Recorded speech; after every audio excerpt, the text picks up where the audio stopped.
Hi, I'm Ross and welcome back to Rent Smart with JTG.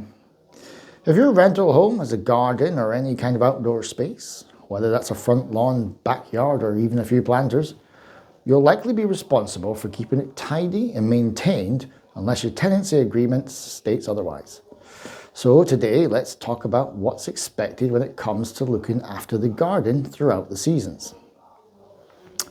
Now, the level of responsibility will vary depending on the size and type of space you've got.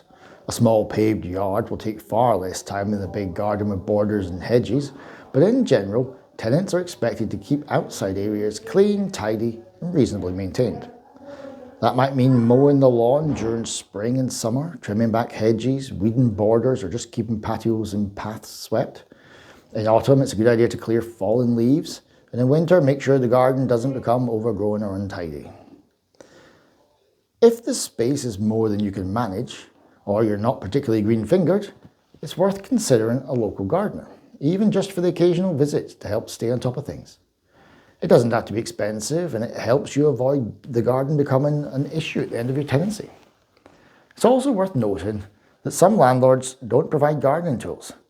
So if you're maintaining the space yourself, make sure you've got access to the basics, like shears, a mower, or even just a sturdy broom and some gloves. Now, an important heads up.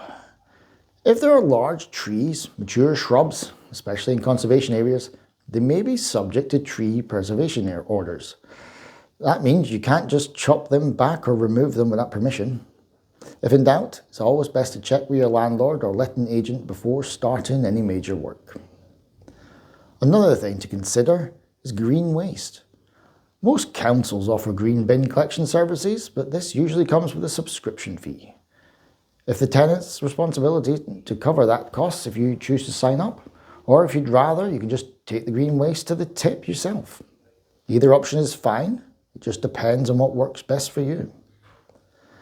And finally, a gentle reminder, if the garden is left in poor condition at the end of your tenancy, your landlord may arrange for it to be sorted and deducted from the cost of your deposit, just like with cleaning inside the home.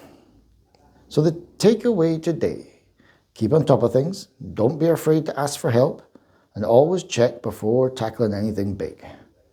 A bit of regular attention goes a long way, and it helps make your home a nicer place to live too. Thanks for watching Rent Smart with JDG. If you've got any questions or garden tips of your own, pop them in the comments. And don't forget to follow for more helpful advice. See you next time.